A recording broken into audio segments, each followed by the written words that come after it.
I'm going to do a little bit of a reaction video, and this isn't an attack on USARK, and this isn't an attack on any of the people that whose video I'm reacting to. The whole reason I'm doing this is because a while ago I did talk about how USARK is kind of you know, and it was only a matter of time before the USR kind of started to lose support. For a long time, I was very vocal about USR, especially during the Wyatt years. I've also been very vocal about them in the last few years too, because I don't really agree with some of their methodology, and I don't also agree with some of the ways in which they present information to the reptile community. I'll get into that later. But I wanted to do a reaction video to this because I saw a clip of it on I think it was Instagram, and I shared it, or I don't know, I saw a clip somewhere and I shared it, and I wanted to talk about this because some of this stuff getting said, I was saying back in 2011, and I caught a lot of shit for it. Basically, me and the evil morph douche, me and his feud, it's all starts back dealing with Wyatt and everybody that was covering up all the bullshit he was doing and lying. And there were some other people like Brian Potter. They hid the whole story about why they had to throw Wyatt out of Tinley. There's like all this stuff from years and years ago that caused a bunch of conflict because of the stuff I was saying publicly about USARK at the time and the people that were lying and covering it up.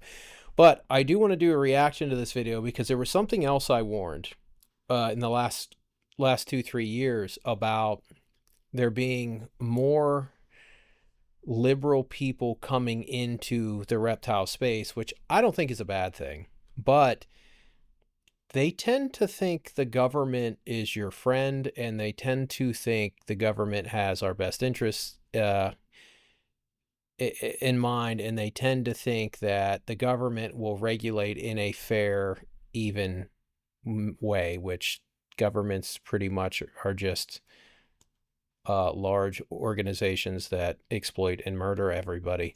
So with that said, let's get into this. And I only saw that clip, so I'm actually really interested to see what else got said. But we're gonna watch it, and we're gonna see how it goes from there. Let's go to the dark place.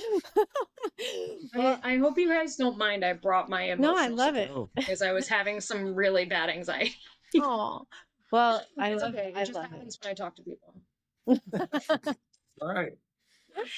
Well, I think this is a perfect segue to talk about accountability across the hobby as an industry where capitalism is an element.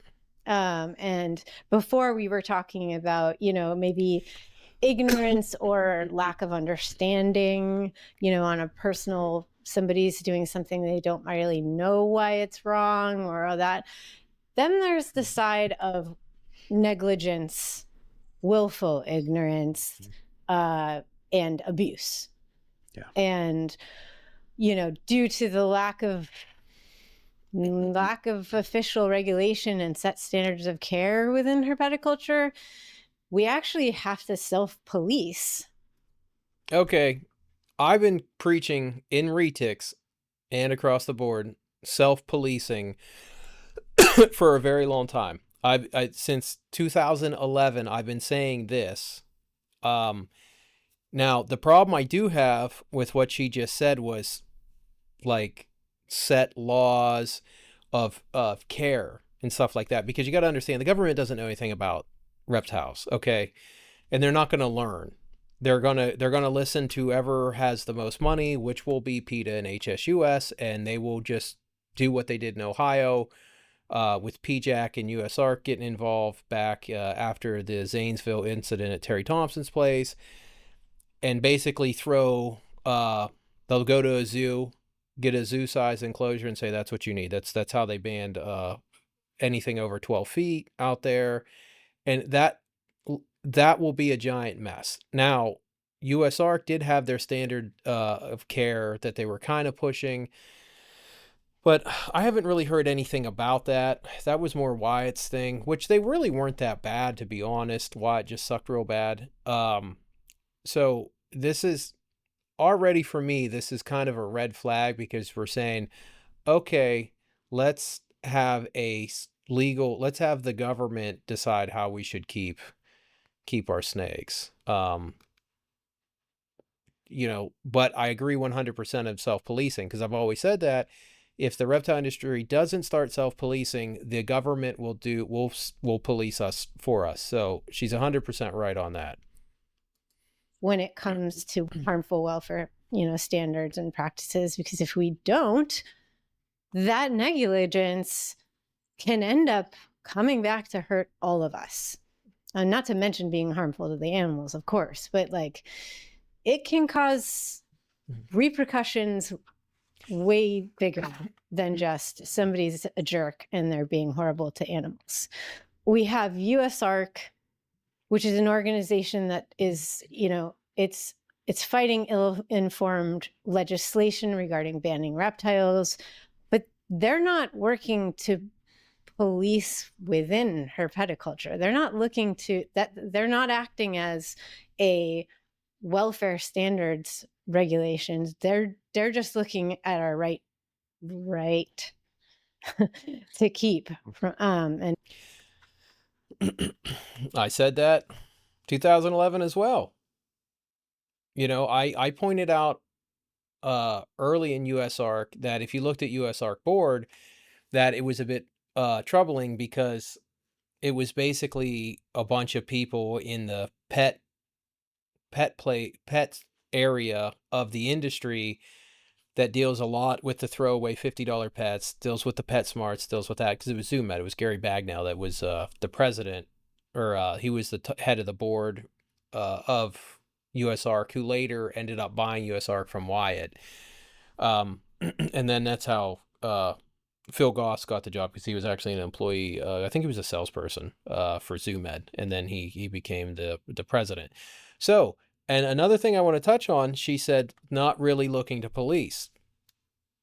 They're not. And I'll give you a great example of how USARK cares about reptiles dying and being abused when it's in their best financial interest. And that was, what were they calling it? That something Thursday or whatever, when they was in Florida, there was that group of retics that the Fish and Wildlife came in and killed, and they accidentally, because they can't identify anything, they killed a boa, which circle back to this idea that the government needs to make decisions for our pets, which is a really bad idea, because they can't tell the difference between a reticulated python and a red-tailed boa. Not a good idea. But right after that happened, USARK was supposed to help with the issue with Samson and all that abuse that came out, and USARK ended up ghosting Lucas when they were supposed to be helping with it. And then that's how I got sent all the abuse material about Samson, and I ended up having to put out the video because USARK was supposed to be a part of that. They backed out, but they were more than happy to make tons of money and tons of donations and tons of noise when Fish and Wildlife, you can argue humanely, not humanely, euthanized some snakes that had been there illegal for a very long time. But when the largest case of abuse of reticulated pythons was exposed, I guess USARK couldn't figure out how to put that on a t-shirt. So Rodney had to do it and be the bad guy. Big surprise. And protecting from criticism from the outside. And I see that as a major problem. And especially because they are funded by some of the people in the hobby that are bad actors. Do we even think that this self-policing is working? There is no self-policing going on. I mean, I push forward in retics. I don't bust people's balls on, every retic needs a room the size, or a cage the size of a bedroom. I just talk about responsible production numbers, because that's step one. Get to numbers that aren't crashing markets. That's step one. And how can it be better? Because I don't know that it is. My first thought in response to is it working is humans are not notoriously good at self-policing. It's why we have religion. You know what I mean? Like we don't actually have that innate ability to just self-police like without being shown why we should. You know, like if you think about how humans develop, like little kids are based. I don't know if that's the best analogy. I mean, religion has been around for a very long time. I know yes, it can be used as very oppressive. You see that in places where little girls are getting circumcised and forced to wear black tents in 150-degree heat. But I don't know if a lack of this self-policing versus just general morality and being responsible for your pets. I mean, this is kind of a there's a major distinction here, and it's kind of being blurred into one thing. And I don't know if it should be necessarily attached to human nature because we are a very unique species. We keep pets, other animals don't keep pets. I mean, it's kind of a weird, yeah. Human nature's, I don't know. I don't know if that's really the topic that needs covered here. Basically little sociopaths until they're like 12 because they genuinely haven't developed the part of the brain that has a conscience, that has, you know, that ability to feel compassion or sympathy. I don't agree with that at all. I was probably a much more compassionate person as a small child than I am now. And you know, so we don't have it as an innate thing that we're born with. It's something that we learn as we grow. And so like I you know, like I don't think that self-policing is working because there's not an industry standard for why we should. And you know, everything that we've been told, self-policing and an industry standard, that's kind of, I don't know, because like you can there's lots of people that self-police in their keeping, and you can like look at all their setups. From what we can see, it looks like they all have amazing setups. And but she pointed out that self-policing isn't happening because there's no set standard. There's not really no set standard didn't prevent any of these people from taking really good care of their pets. So I honestly, like, this is why just the idea of having a set of rules or laws saying you have to do X when it comes to caging, feeding, whatever, I don't really think it's necessarily the answer. But we'll get into that later. for the last what, how long has, you know, conversation been around, a few thousand years, that snakes are the devil, and you know they have no feelings, and then that breeds into conversations that still happen of how, you know, lizard brain people, you know, are short-sighted and they don't have empathy and they don't have, you know, all of these negative connotations. Even like reading a book, you'll hear about how a bad actor slithered in, and it's like, so we have all of these unconscious biases against these animals that I truly believe permeate our unconscious, regardless of how we actually keep them, you know, whether we keep them or not. You know, we still have these unconscious biases about like, oh, well, this thing doesn't feel it, so who cares? And that's where empathy comes into it versus sympathy, because you have to consciously put yourself into something that doesn't exist for you. And that is hard. And people naturally shy away from things that are hard because we're selfish and lazy creatures. Like that's just our baseline. Or And it's that's not their a judgment. business. Or it's Right. going to affect their business. I'm going to go out on a limb and say she's very pro-choice and believes the world is grotesquely overpopulated. Just going to throw that out there as a bet. If anybody wants to, I'll go 10-1 odds if anyone wants to take them. But I mean, even still, like, yeah, I know I just said 5 minutes ago, like, these are things that I have to consciously think about running my own business. But even taking the money out of it, like, I know plenty of people who don't have a financial stake in this and still say shit like, well, they don't feel it, so who cares? Like, and you're just like, how did you get here? Like, I don't, what? And then they're like, well, no, I didn't mean it. And I'm like, so then why? And so like I genuinely have a pretty I don't know, I guess pragmatic is almost too kind for my thought on. Yes, pragmatism is nowhere near the realm of where she's at. Just yeah, William James would definitely agree that she is not taking a pragmatic route. Humanity, but I genuinely think that at our baseline we are myopic and selfish and self-serving and self-oriented, and all of those are basically synonyms on the same word, but all species kind of have to be for their own survival. If you're not putting yourself first, then you will get eaten. And I understand where she's going with this from a moral standpoint, but as a species that's just recently left the state of nature, trying to navigate morality in a organized system that we've created through morality, yeah, there's gonna be definitely some few 100,000 years of evolution that might run up against a wall of the common good of society. I think that it goes against our nature, and our culture is moving more towards the self-indulged, with the rise of technology and Amazon and like all of these companies that make things happen for you instantaneously. You don't have to wait for it. That is the age of convenience. That's what this is. It's convenience, and everything will always choose convenience. You're never gonna fight against convenience. I think that we have to actively seek it out, and we have to have a reason to actively seek it out. And I think that, like John said, groups like this are the hope in that. We sit down, we talk about the reality of the situation and call a spade, and then suss out how to move forward.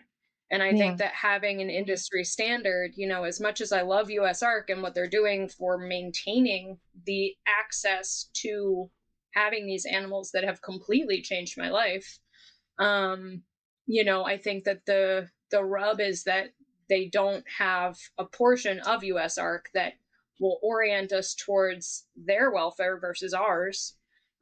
Fair point. They have their best practices, but how often do you see USARK pushing those best practices? That is a 100% fair point. Problem is, how do you implement those best practices? And that comes down to force. That will come down to government force. And therein lies the issue. And I think that that's the next step. Yeah. I think it's not going to be USARK. I don't think it can be. That's not what I was trying to say. It needs to be a different. It could even be within USARK. It could be like that. The theory could work if people who cared enough about this aspect of it got involved in USARK and started advocating within USARK and dealt with the shit that you'd have to deal with from doing that. Like I guarantee you it would be difficult at best. But I think the problem with that, and I know that Chris could. It'd be more than difficult. When I advocated not producing thousands of retics every year to crash markets and have them just go to shit homes, Jay Brewer used to publicly tell everybody I was part of HSUS. Just because I criticized Jay's world's first make thousands of retics that nobody wants approach to breeding retics, I was accused of being a member of HSUS publicly by Jay Retard Brewer. So yes, there will be tons of pushback if you suggest people should have less reptiles and bigger enclosures. Talk about this is that USARK is funded by people in the industry, right? And so if their funding will go away if they happen to call out bad behavior on the part of one of their big donors or something like that. It's a special interest. USARK should publicly address this. USARK is the biggest bunch of fucking pussies on the planet if they do not address that. If they don't address that they are turning, she basically said USARK will gladly turn a blind eye to neglect and abuse if it's coming from somebody who writes them big checks. USARK should absolutely 100% address that statement. No, I'm not saying I agree or disagree, but I mean, you'd have to be a complete idiot not to address that not to address that statement. Which I don't know. I somebody should push USARK to pay attention to this type of dialogue. Group in a way, Yeah, and I'm not saying that what they are doing is a bad thing, because what they are doing is a good thing. It's just not what we're talking about here. It does not help with keeping people in check and keeping people accountable to caring for these animals better, taking better care, and I think there is no one. So I don't know if there's a solution. We're not going to come up with the solution in a second. We're not going to come up with it today.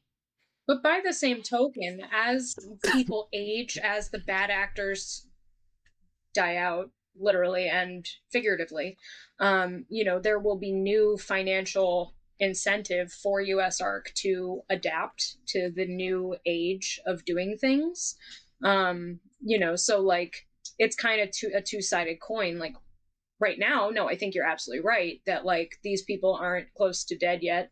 This portion of the industry isn't close to dead yet. We've had cats as pets for 3,000 years, 4,000 years, and there's so many people on the planet who still don't know that cats are obligate carnivores and they cannot survive a vegetarian diet. We've had reptiles for 30 years in captivity. The amount that is still... Well, we've had reptiles for a lot longer than 30 years. I've been keeping reptiles for 38 years. So, no, reptile industry it's a little older than people realize, but it's still pretty new. And to be honest, there's been a lot of progress made, especially like how people keep monitors and stuff. There's been a ton of progress, but there was no knowledge going into this. People just liked reptiles and started keeping them. It was honestly a trial and error process for a very long time. And yeah, things were going good, and then the ball python industry started, which we'll get into that later. There to learn and discover about these animals and about how they navigate the world, about how they consume things, about how, like even how they consume water. It's like they don't all just drink it out of a bowl because you offer them a bowl. Like some of them only drink it off of their coils, so it's like there's so much left to learn within this industry. And I think that, again, like, no, it's not going to happen right now because we're 30 years deep in an industry that is literally in its infancy. And the infancy of anything is always, I guess I can't really say always, but mostly toxic, and especially detrimental to the thing that you're keeping. If we think about how we kept dogs, how we kept cats, like before we knew anything about dogs and cats, and how we keep them now, knowing what we know about dogs and cats. You know what I mean? Like there's always going to be those bad actors, backyard breeders, where they don't take the animal's welfare into account and all they're thinking about is their pocketbook. And those people are always going to fund something because they're going to want their thing to be platformed. But at the end of the day, like we have the agency to kind of put our money where our mouths are and support the people that support the welfare of the animal, and then translate that into organizations like USARK. Like I'm a member of USARK. I fund USARK. So it's like I could fund it more, but I'm kind of poor right now. Well, and that's why USARK needs to address this type of stuff, because it's one thing when me, who won't give USARK a dime, says some shit, but when their members are having podcast discussions about how shitty they are, might want to address it. But if more people bought snakes from me, I can make that happen. We have the agency to change the trajectory of these organizations where they're there to advocate for us as keepers. Like, that's their job, is to advocate Yeah. for us as keepers. So the more people that care, the more people that advocate for this, for the welfare, not necessarily the rights, that's a whole nother conversation, but like the welfare of the animals that we keep, the more agency we have over these organizations. My feelings on USARK. So I'm also a member of USARK. But my feeling is that USARK probably should lose keepers from their name, and replace it with industry, because I do believe that that is their focus, is industry. I support them because there is no one else. There was a glowing recommendation. There. Oh my. That's like saying I take the ugly fat chick home from the bar at 2:30 when the lights come on because everybody else left. Congratulations, USARK. You're the ugly fat chick left at 2:30 when the lights come on at the bar. And that's a pretty yucky reason to support them, because there is no one else. You know, especially in Florida, we have a lot of legislation and there's a lot of rules about what we're allowed to have, what we're not allowed to have. And I also don't necessarily find myself categorically against legislation. I think that there is appropriate legislation. And you know, like I said, Well, I'm gonna stop that. Okay, let's say there is appropriate legislation. Once there's a tendency of government, once they get power to do something, they just keep going for more and more and more of it. Because the more laws you can get on the books, the more fines you can hand out, the more arrests, the more money you can bring in, the more people you can put in prison. And it's a really slippery slope to put anything on the books in terms of legislation and laws for reptiles. And as somebody who lives in Florida, this guy, he should know that, because this all started with some berms that Florida used to advertise as a tourist attraction to come see the new berms, and now it's turned into this giant, berms plus global warming is going to, cause all kinds of problems, and there's, and it's spread throughout the country. There's 10 states you can't keep retics in now because of berms in the Everglades. So yeah, no.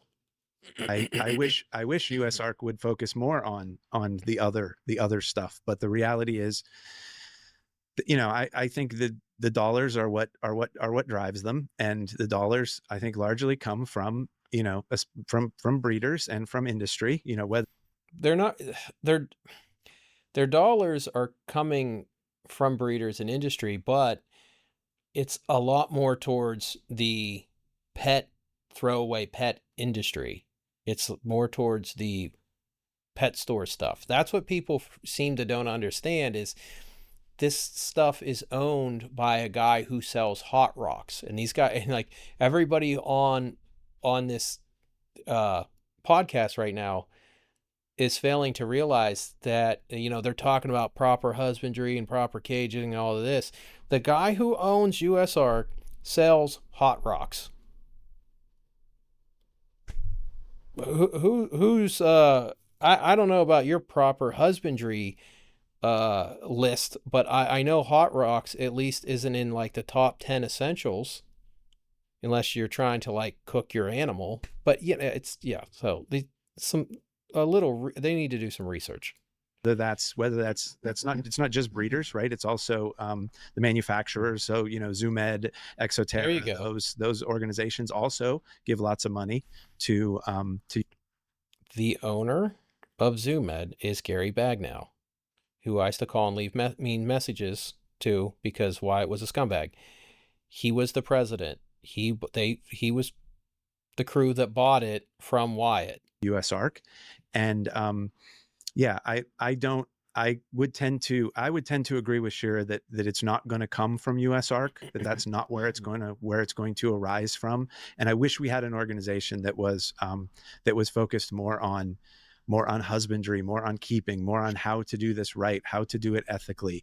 And I just, unfortunately, I just don't think USARK is that organization.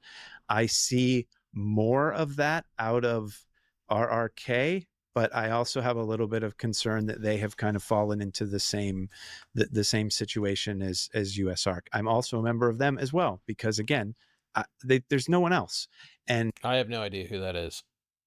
And I, but I have a BCI, right, and I'm pretty sure that boas are going to be the next ones on the ban list in Florida.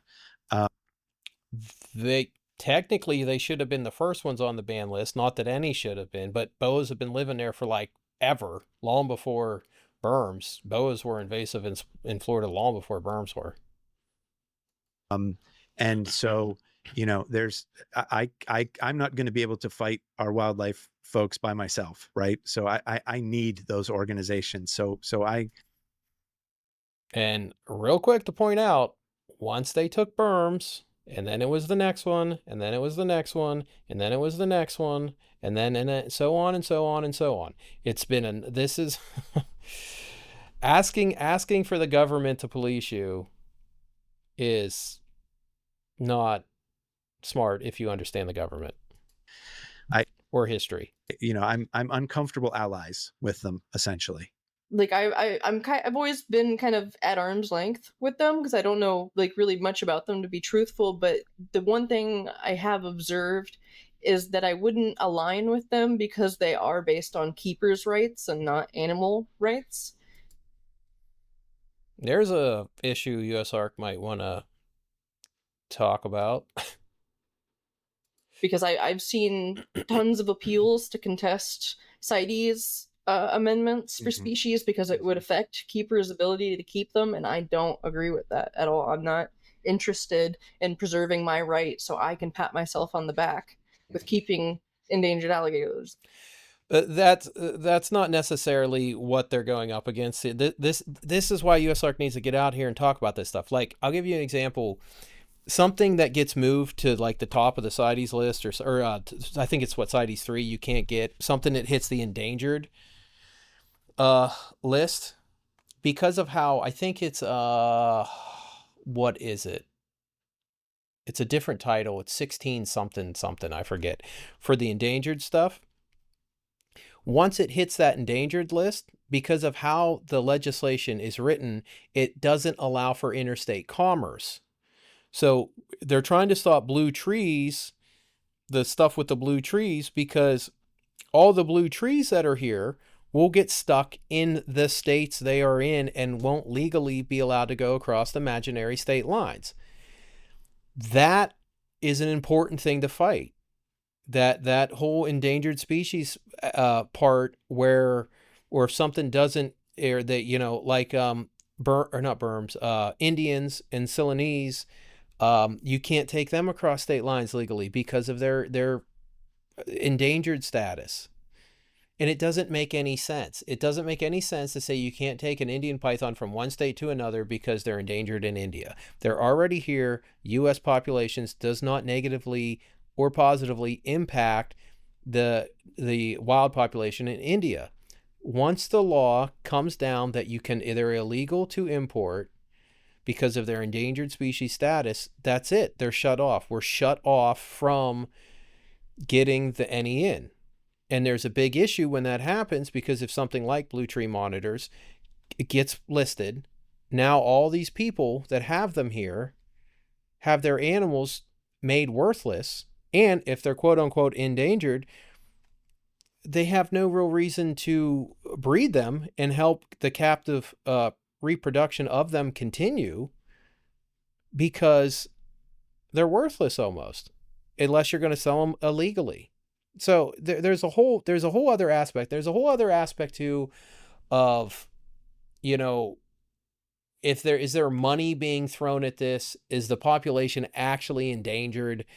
Did PETA or HSUS pay somebody to do some stuff? Is the pet industry even the problem, or is 99% of it actually the food and leather trade and skin trade? Because that's where actually all these animals are going to. Such a tiny little percent of these animals are actually even hitting the pet trade. It's all for skin and food. So yeah, these are some things that these people need to learn about. I love them more than anything, but I could not. Like, you know, my morals just don't align with putting my self-interest ahead of that. But and maybe it is true that USARK may not be the one to get us where we want to be. Maybe we do need a whole other organization completely organized by animal welfare and led that way, because the first fundraising you garner will be with aligned interests, hopefully, and will hopefully not be swayed or bought out. And I do have strong hopes that all these people who stay quiet, if you start speaking out saying, hey, this is not right, they will say, yeah, this is not right. Because that has been my experience so far. If one It's not person always stands true. up, it's not as powerful as if a whole chorus of people stand up. But right? at the same time, it is very important to be aware of certain happenings, such as the tolerance paradox, which is basically like that if a society allows tolerance for a behavior or an expression that is not permitted, it eventually takes over because it's tolerated.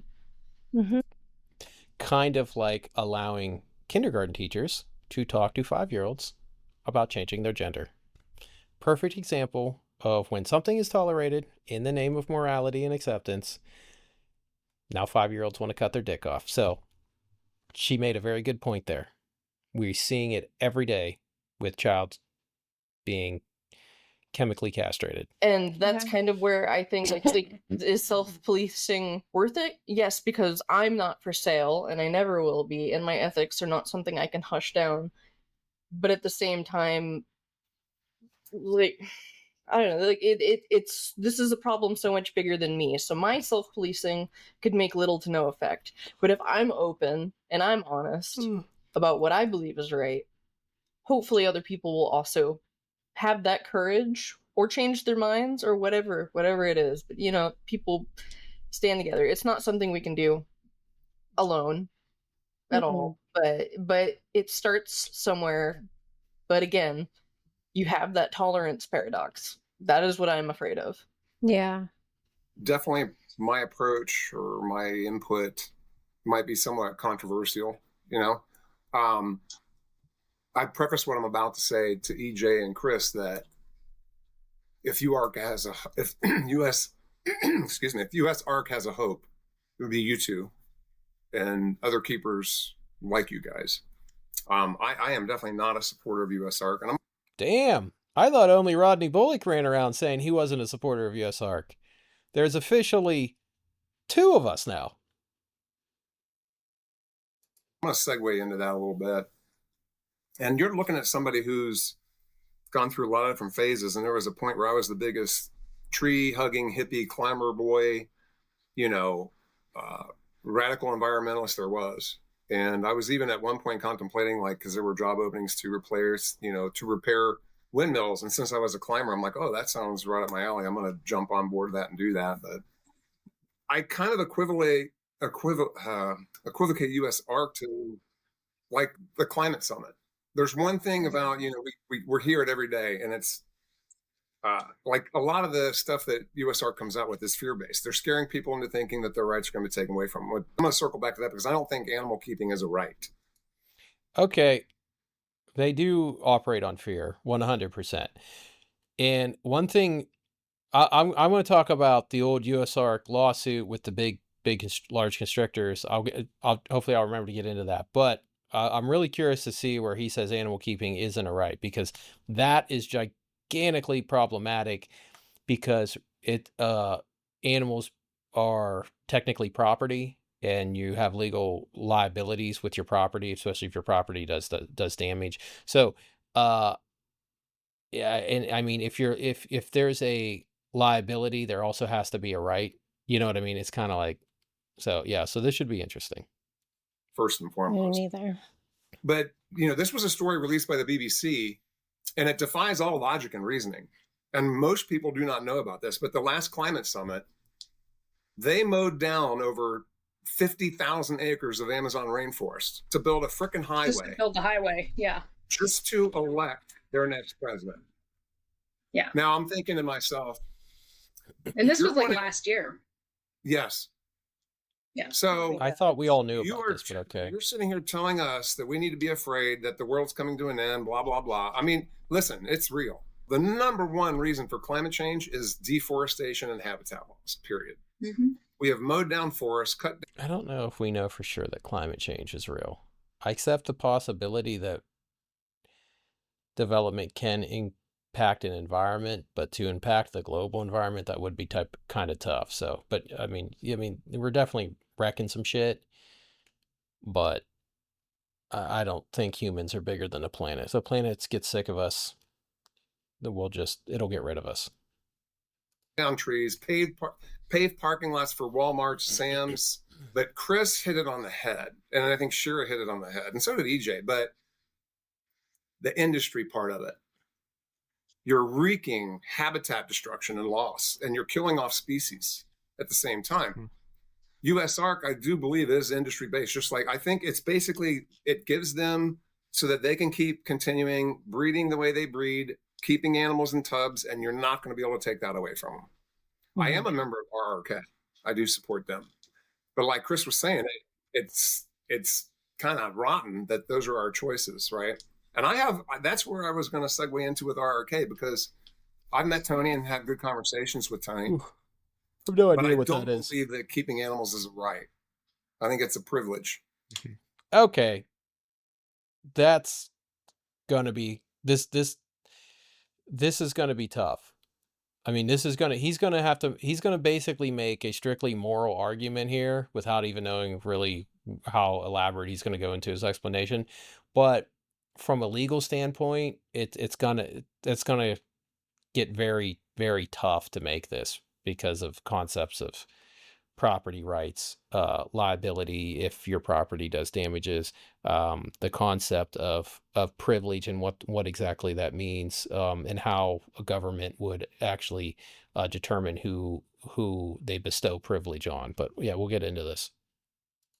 You don't have the right to drive a car. You have to go through steps to get your driver's license. Mm-hmm.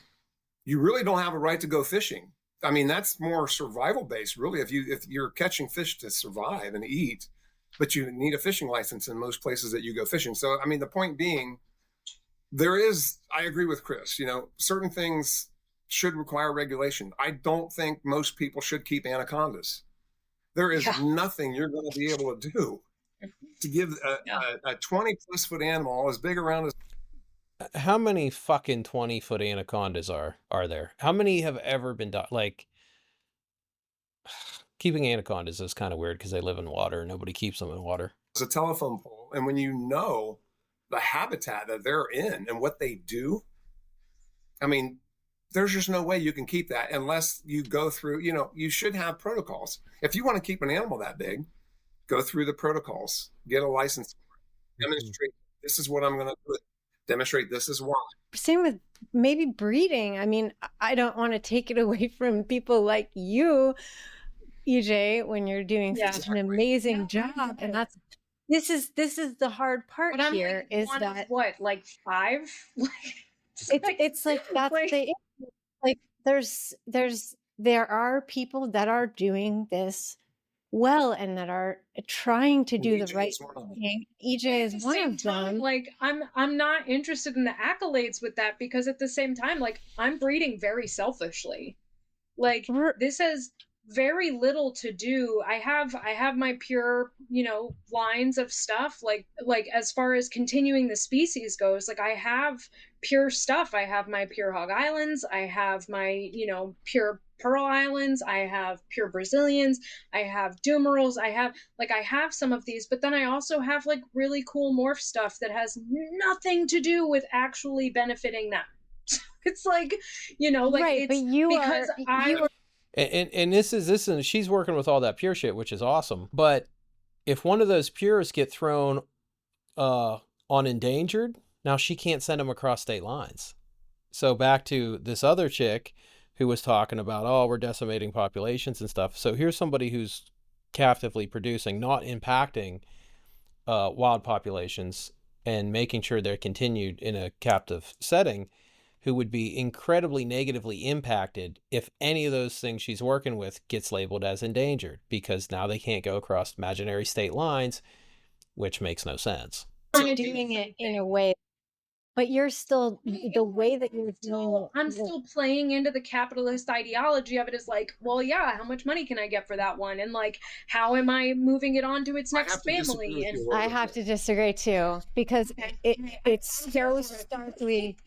build things that I have in my I mind mean, all the time. do you need to produce those animals? No, you don't. However, the ones that you produce are well cared for.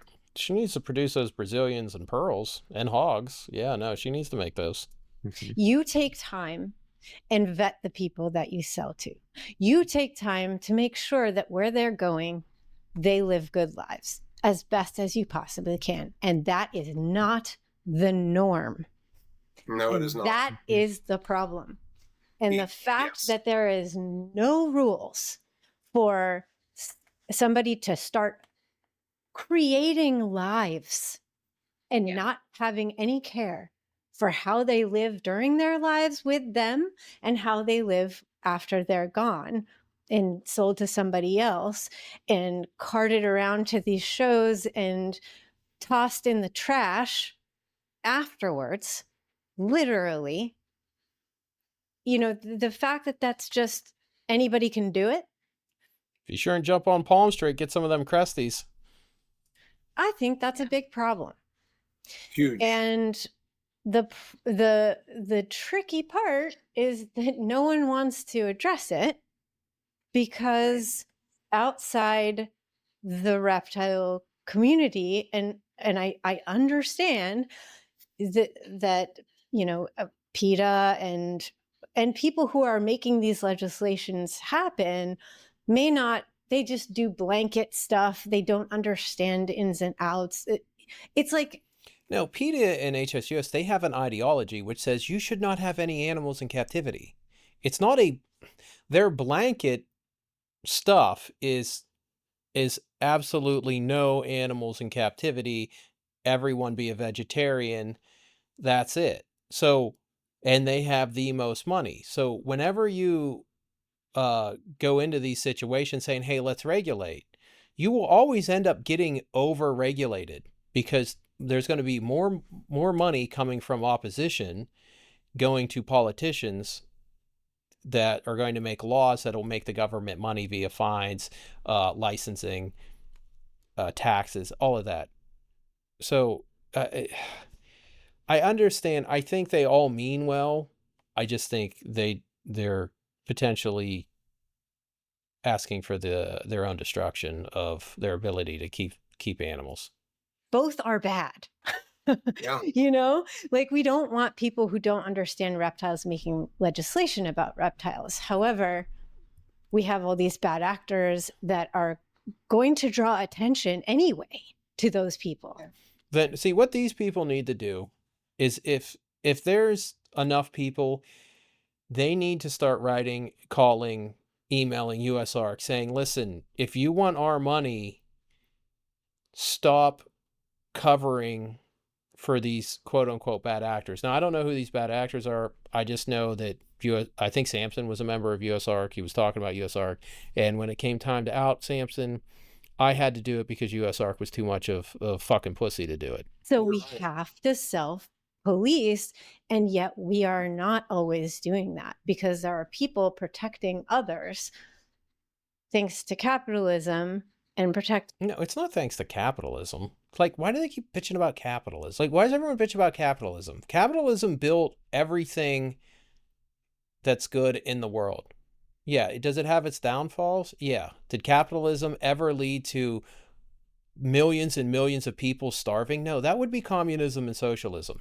So, like, let's not pretend that capitalism is the reason there's too many ball pythons for sale on Morph Market. That's not capitalism. That's just people are stupid, and they don't have even the basic understanding of economics, which tells you that if your supply is greater than your demand, your product loses value. Okay, that's not capitalism. Like, if they were more capitalistic, if breeders were more involved in capitalism, they would actually make better decisions. They would do more selective breeding, way less stupid ass breedings, and they wouldn't crash their own market. See, the reptile industry needs more capitalism and a better understand of economics in general, and it would be doing much better than it's currently doing.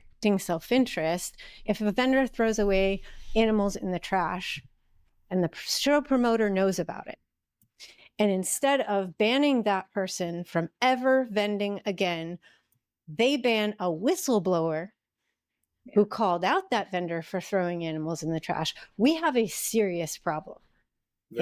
Is if anybody knows what she's talking about, if this is an actual true story, which she's kind of hinting that it is, if it's a true story, I'd love to know about it. I'll make a whole video about it, and yeah, I'd love to know if this is a true story. It's accountability versus narrative. That's what it boils EJ, down what you to. do, I mean, you give somebody, when I go back to being 5 years old, and hog islands are a phenomenal species. They're very manageable. They're one of the best boa constrictors you can get. You give me, the 5-year-old kid, that ability to have that maybe as a first reptile or maybe a second reptile. Segue into probably a little bit 5-year-old doesn't need a boa. And I have the inspiration to see how it's done. You're not pulling it out of a drawer. Oh, look at this cool colors, tossing it back in the drawer, and that's it. You can tell me about the parents, how they move, their behavior, all of that. So that's where I disagree with you. You're doing the business the right way, and that's having the freedom. And there's a lot of debate about this, but that's the ability of a free market. If we don't have a free market anymore, that's where USARK and PETA and groups like this absolutely take over, and then we are done. We're cooked. You have a voice, and you're showing the right way to do things. Mm-hmm. And I think everybody here is striving to do that. Yeah. And I think, what's interesting, what's lost so often is that we're against these practices because we love these animals and love this hobby, and somehow that gets lost in it, right? With the reaction to when somebody shines a light on something that isn't appropriate, Yeah, I know what he's talking about. Like when I tried to shine a light on Wyatt lying about legislation that he was actually pushing forward so he could come in and stop. He did it here in PA and a couple other places, and and these guys, I don't agree with some of the stuff they're saying, but I got to hand it to him for coming out and having this conversation, because most people are too big of fucking pussies to actually have this conversation. It's just it's so odd to me that's lost, and again, I really don't want to be the guy who whips on USARK all the time, and the industry. I don't want to, but ZooMed sells heat rocks still. I'm not editing my first part out. That's fucking fantastic. That's what I'm talking about. Who are you, Chris, the Gator curator? I'm gonna fucking send him a fucking friend request. Me and him are gonna be fucking Facebook BFFs after this motherfucker. You can buy heat rocks at ZooMed. I don't believe that every employee at ZooMed doesn't know you should never use a heat rock. I don't believe that, but they still sell them, and that is so confusing to me. That's what's confusing about it. ZooMed is when you go to buy your $50 throwaway pet from the pet store, the ZooMed that's the products you get for your $50 throwaway pet. You get you get the aquarium that the snake or lizard escapes from if it doesn't first get cooked by the heat rock. I mean, I don't understand what this guy just isn't getting. It's pretty common sense. You have a company that is pushing the boundaries on one hand of care, and on the other hand still selling products that we know are atrocious. And I have such a hard time kind of balancing those two competing thoughts in my head, because on one hand I love what ZooMed's doing and the products that they're introducing and the new lights that they're introducing, and they're doing this cool stuff, and then yeah, but that's all for marketing. Come on.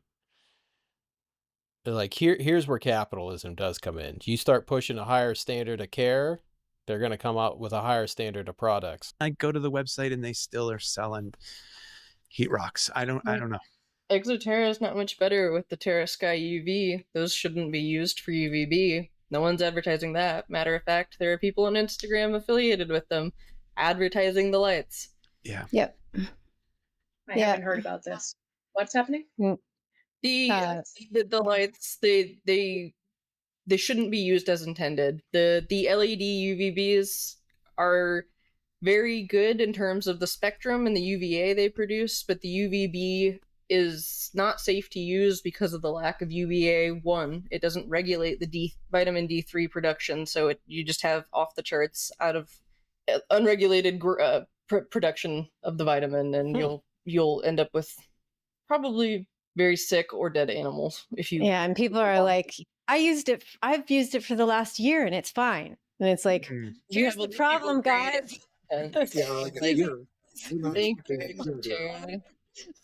We need a lot longer to test this. Think more like 4 or 5 years down the road here, folks. Yeah. And this is why I keep saying we are in the infancy of this industry. Yeah. We're headed in the right direction. We're just not there yet.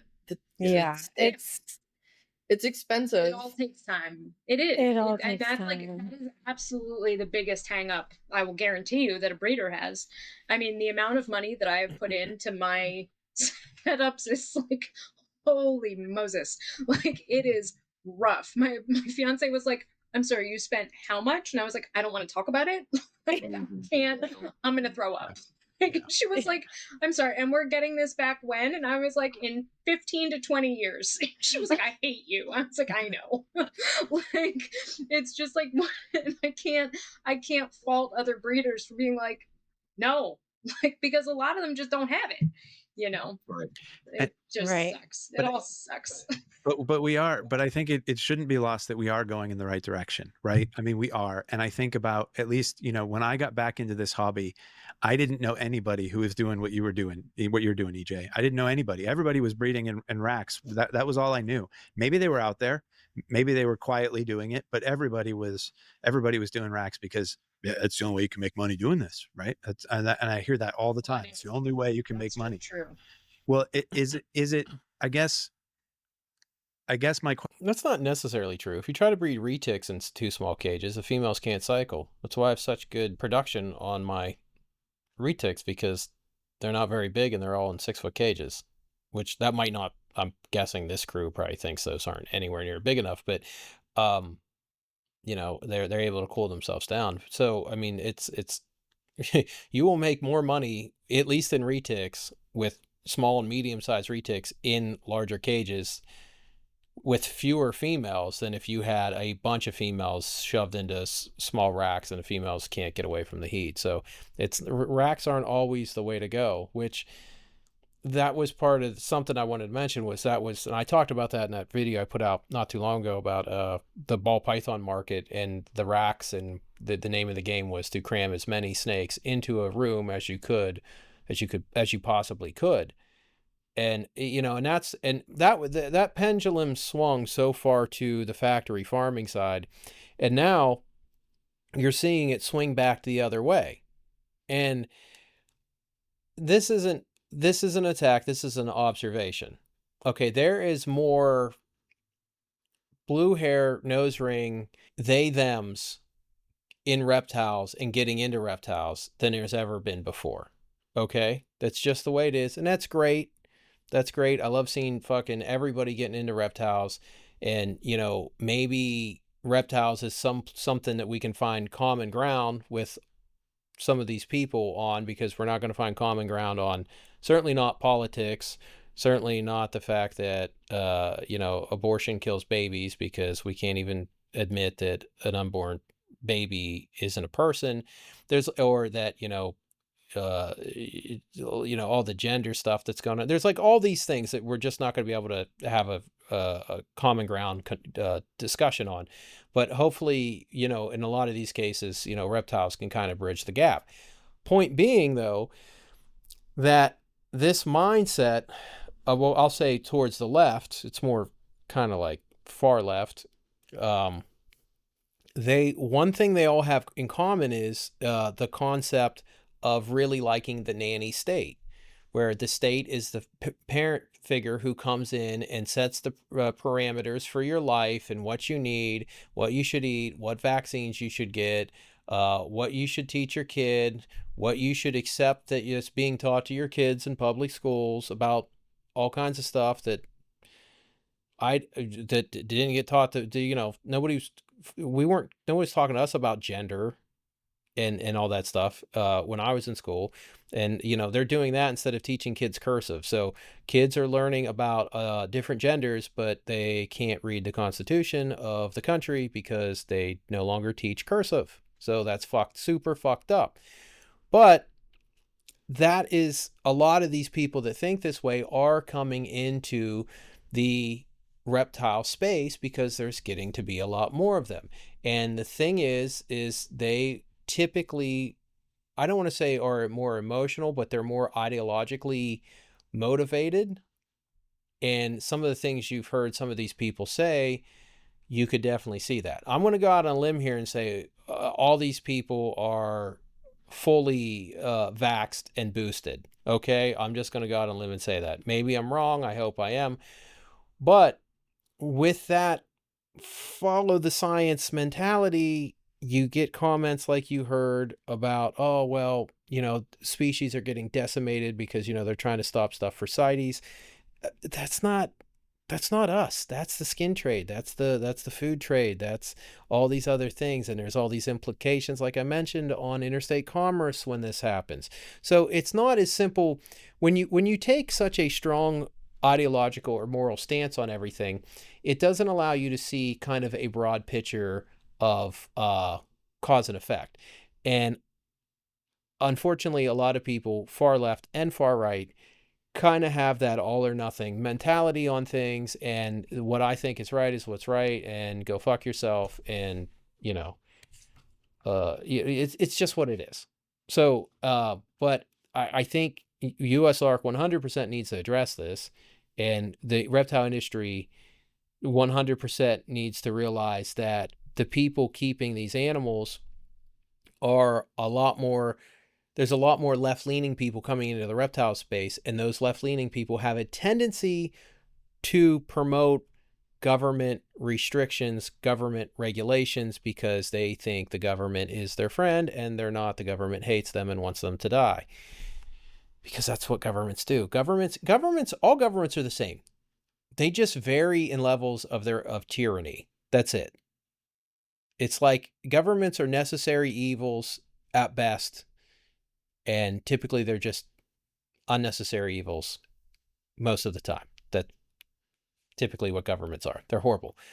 Like why do you think we can't get the Epstein list? It's nothing to do with them like, I'm going to go off on a tangent here about Epstein, which has absolutely nothing to do with this, but it's irritating me because everyone's like, oh, they're protecting pedophiles. They're protecting pedophiles. No, they're not. They're protecting the agency within the government that runs the pedophile ring. They're not protecting the pedophiles. Okay. And the government that allows that has an agency that runs a child sex trafficking blackmail operation is the same government you want to write your privilege regulations for reptile keeping. Probably not a good plan. So, okay, let's get back to the video, which I think it's pretty much done. Question would be, because I'm not a breeder, right? I'm not. Yeah. I don't, I don't pretend to really fully understand the economics of it.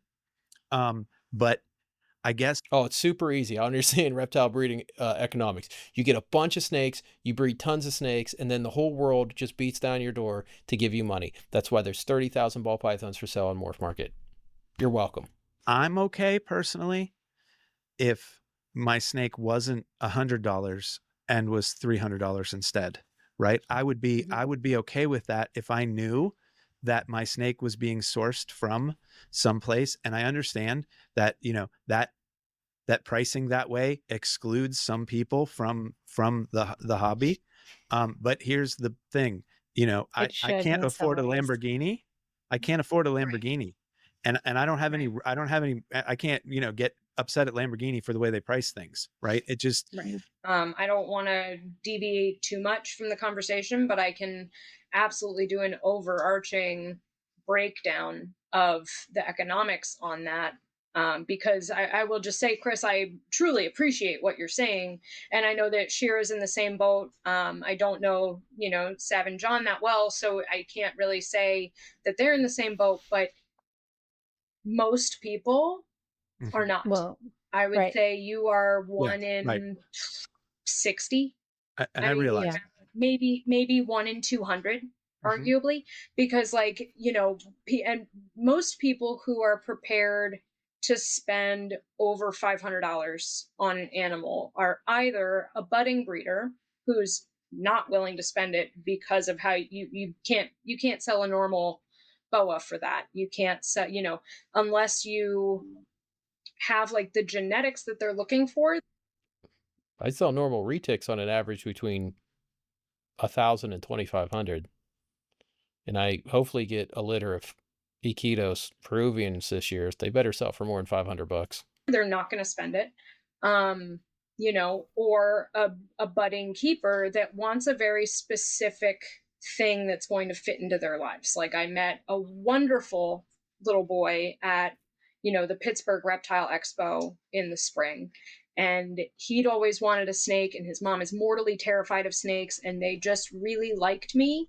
And I introduced them to boa constrictors, and they were worried about the size, which is like the biggest thing that I come up against, but that's another conversation. And, but they were worried about the size. And I was like, don't stress about that, because I work with a lot of dwarf and super dwarf lines.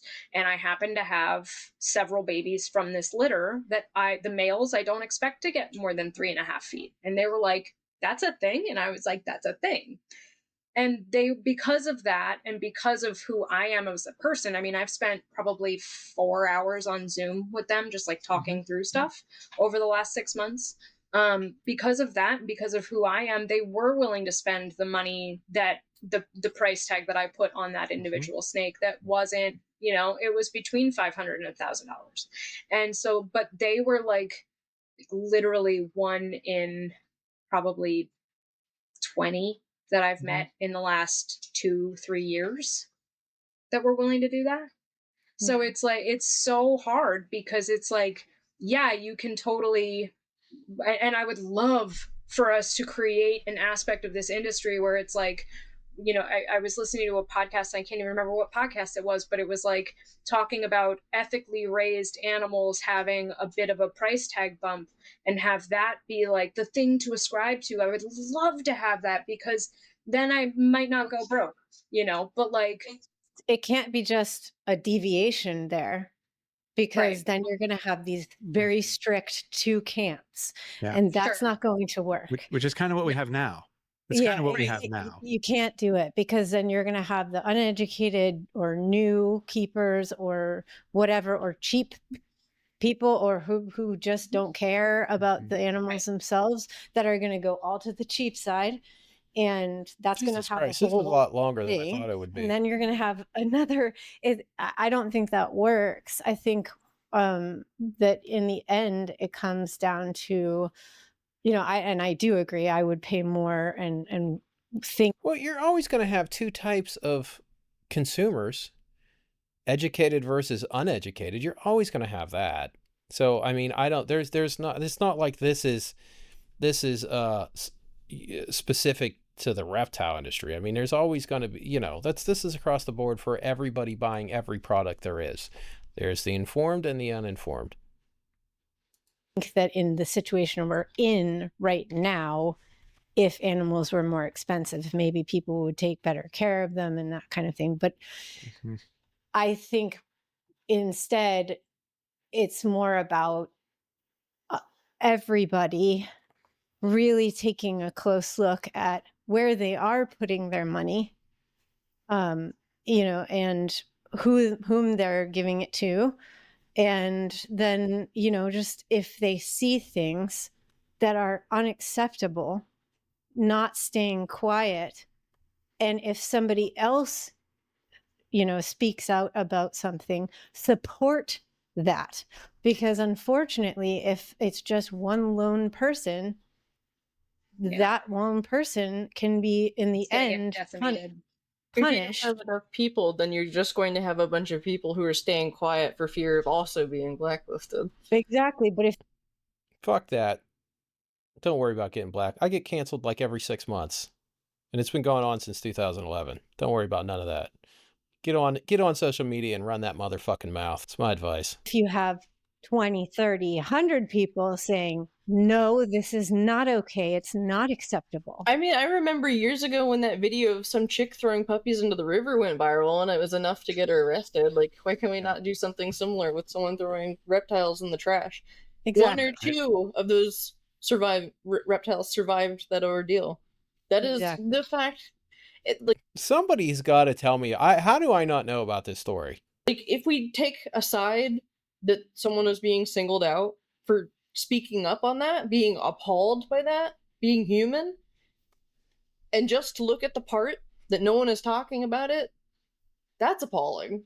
Mhm. Like, Yeah. if you are sending money to USARK and you are advocating for your rights as a keeper to keep reptiles and can look at that and you have nothing to say, you were completely wrong. Yeah. It's a problem. Yep. And yeah. You don't get to cherry pick. Sorry. No, Sorry, you don't don't. get to cherry pick. You don't. And here's the thing, guys, is for everybody listening, here's the problem, is if you don't speak up, it's going to come back and bite us in the butt later anyway. Because even as mad as I am and you guys are about certain situations that we've heard about, it's going to be even worse. You know, PETA coming in or whatever. So it will out. PETA gets wind of that. It out. Yeah. It will out, and then we're done.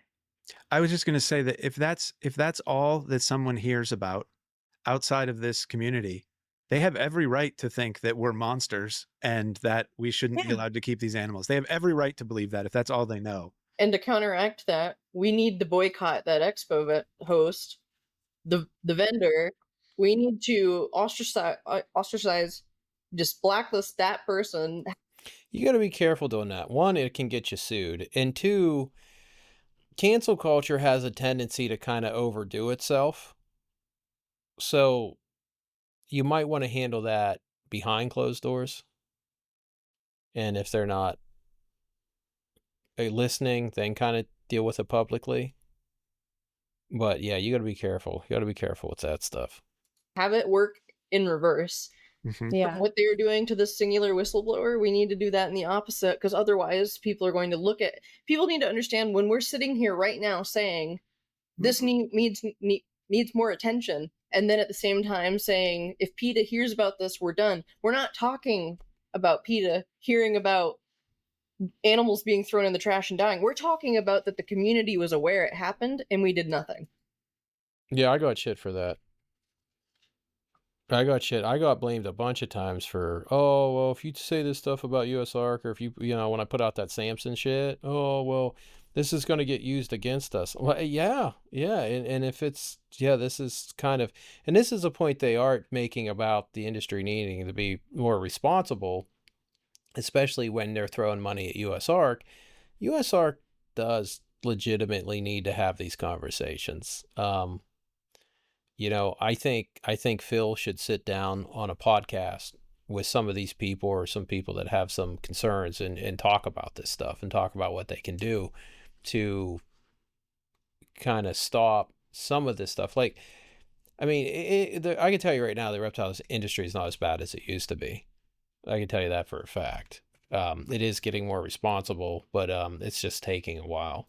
Yes, exactly. And I do want to amend to just note that, unfortunately, as much as I want to, boycotting the expo itself may not be helpful because it supports good breed. And what needs to happen is that the vendor in question needs to be booted forever and ever and ever, and then 2, that promoter needs to be held accountable and maybe replaced. That's what I was gonna say too. I yeah. agree with you, Shira. So, but it won't happen. I mean, you can boycott them until they step down, but I mean, otherwise, if the people know. If this is a for sure story, just say somebody's name. You know what I mean? If this is 100% happen, say somebody's name. I'll say it. Tell me, like, someone send me the information. I'll publicly say it. Know who the vendor was, threw those animals away. If they look at their wildlife legislation or animal legislation, if they can find that this person broke the law, because in some way they had to. That's accountability, though. No, it's 100% illegal to throw live animals in the garbage. So I mean, that's I can't tell you what statute it is because I don't have that information at my fingertips, but pretty sure it's illegal to throw living animals in the garbage. That's the accountability portion. Like, I don't do cancel culture, period. Like, full stop. I do not do or support cancel culture because I don't believe that it is healthy, and I don't believe that it actually benefits anybody. It just creates militant ideology. And militant ideology has a way of biting you in the ass, like, very hard. I agree, but I also don't agree with just letting whoever was overseeing this continue to move forward with no oversight, no anything. Wild difference between that and what I just said. I'm not saying. I wasn't sure if you were attributing what you said to what I said. No, well, sort of, because I don't do cancel culture, and what you are advocating for sounds like cancel culture to me. Boycott, divest, all of that. Yeah, it does. That's why I said that like 5 minutes ago. 100%. And then you just end up down this ridiculous road of mob mentality on social media going after anybody. Is hallmark of cancel culture. And what I'm saying is there is a monumental difference between accountability and that. I don't believe that works. We have seen, I mean, if you look at just the state of the United States and the world right now, cancel culture is having a massive backlash because it actually doesn't work. It just creates more militants on every side. I mean, what you're describing is ethical complacency. No, what I'm describing. I'm trying to tell people. What did I say earlier in the video? More left-leaning coming in, much stronger ideological view, much less of a view of cause and effect. So, yeah. No, and that's, she's wrong. That's not what she's suggesting at all. She's talking about the repercussions of the cancel culture's tendency to be overdone. It is negative. It's hugely negative. Describing is taking accountability and taking stock. No, the people who will continue vending for this show because they need it to make money. That's ethical complacency. Ethical complacency because they need to make money. But it's also like you still have to survive in this world. And if this is your means of survival financially, that is a massive factor in how people make choices in their lives. I'm not needs to be that whatsoever. So when you're advocating for boycotting the entire endeavor, that doesn't help. It doesn't work. Right. All it does is create division and militancy. And division and militancy doesn't foster growth or learning. Seb, I think about it this way, is like, why should someone like EJ or somebody who's being responsible have to suddenly stop everything they're doing because some jerk is doing something bad at this show and it's continuing to happen? Like, there needs to be not the opinion that everyone should suffer for one person. If you boycott the show, right? If you boycott the show and you boycott the promoter, which, to be honest, like, I'm sitting here like, I've been struggling with this. Yeah, no, and I'm not saying you're wrong, but I guess I just want it to be known that if I frequently vended at that show, even if it was my primary month of the year or whatever, I would stop vending there. That is my personal belief. And I would not impose that on others because I understand people have to have to We survive. have to have other alternatives, so we do. But I'm also a very determined person where if push came to shove and I had to survive, I would find another way to make it work without bending. If there's just one vendor that did this, and let's say she's a good vendor, what good would it do for her? What good would it do for the show to lose good vendors? Because they're only going to get replaced by shitty vendors. So I don't think it would make sense for to stop vending the show. I mean, if the show's a total shithole, whatever. But yeah, no. My ethics, my And that is me. that's- That is me as a person. Yeah. And that's very, that's great. Admirable. And not everybody can do that. So in the end, and how we can, I think, bring this around and to a close is what we're talking about is accountability. And that means that whoever is the bad actor needs to be accountable for their actions. There needs to be some kind of repercussions for that agreed upon somehow. And this is all, we're not going to find the answers today. Yeah, we'll never find the consensus, but as a start, there needs to be, this needs to be acknowledged. It needs to be, and that, the more that we all keep having these discussions and, whether or not we agree on what should. Yeah, this has been a pretty good discussion, to be honest, even without, even with all my dickheaded commentary. I a lot of this stuff I've said for over a decade. But I just don't see how USARK isn't. There's a lot of people saying this stuff in a lot of different places, and I honestly don't see how USARK isn't taking notice of these conversations. And I'm so glad that dude brought up the fact that ZoomEd still sells Hot Rocks. That's fucking awesome.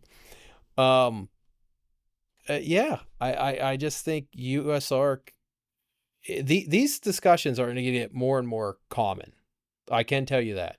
This might not be common right now, but it's getting more common, and it's going to be very, very common because the pendulum is swinging from that ball python model, business model, which I literally just talked about in a video in a blog article I wrote, and it's swinging back towards more species driven type production based around the species, limited production, selective breeding, smaller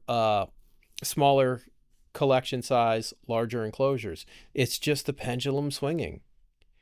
And I see it coming. There's a reason, like, why do you think dwarfs and super dwarfs for retics are where the whole retic industry is going? No, I mean, it's the roomful of mainlands in shitty racks trying to pump out all these clutches. Like, that's just a joke now in retics. That is a joke now in retics. So I've already seen the change happen in retics. I know it's happening elsewhere.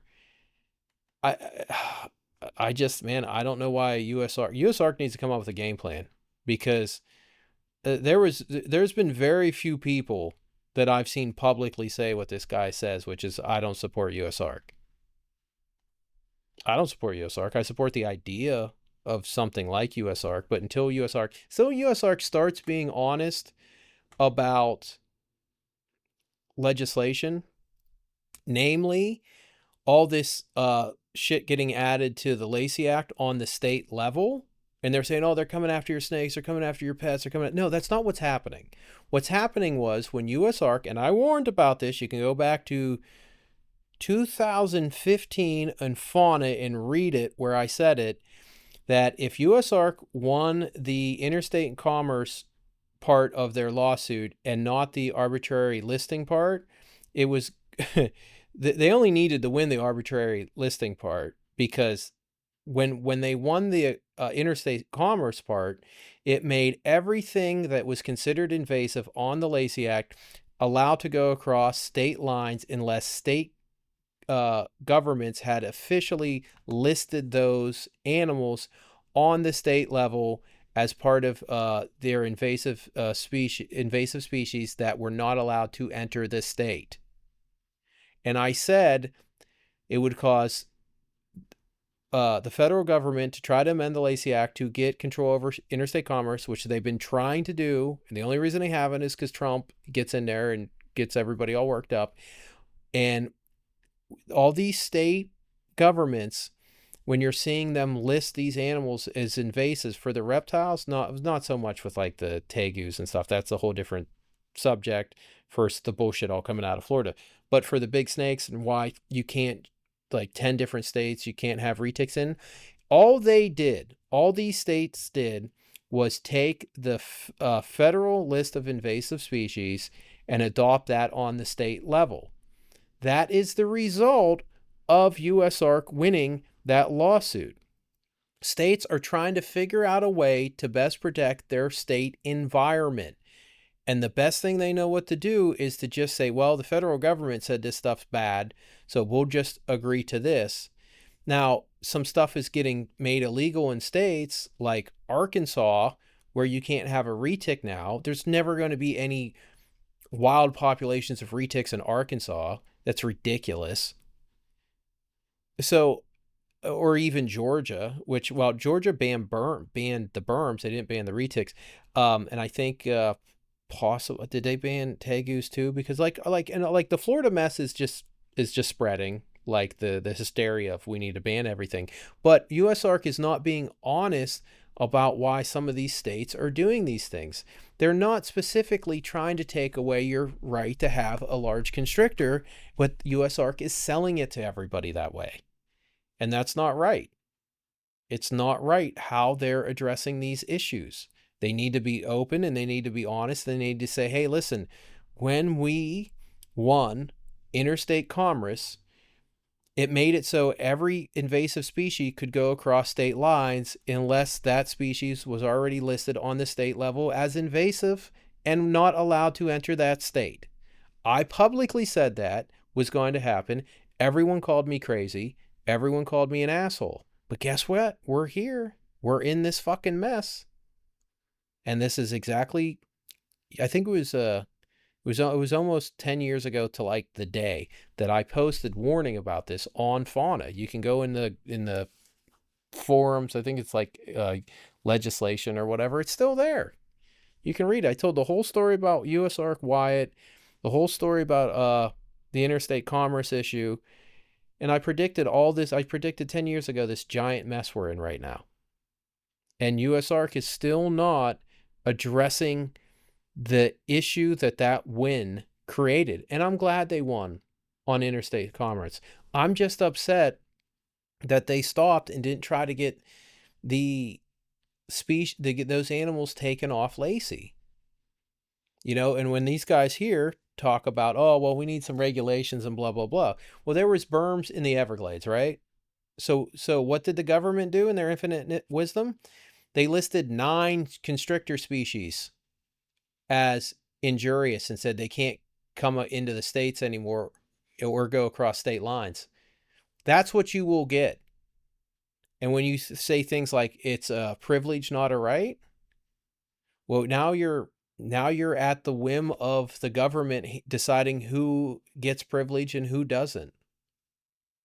And then it also means if owning that animal is a privilege, that also means it's not your property. So now you're into Fifth Amendment issues for property. So this is a much bigger issue than people like to think it is, and I'd really like to see USARK address what these people said, because the USARK needs to address it, because USARK is going to continue to lose more and more support if they don't come up with a plan to actually represent the reptile industry in an honest way. So I got to go make something to eat. I don't know if there's anything else on here, but I'm good for now. So hope you enjoyed this breakdown video, and I'm glad these people made this video because they said a lot of things that needed said, and they're probably going to get a bunch of shit for it, and I'm probably going to get a bunch of shit for making this reaction video. So later.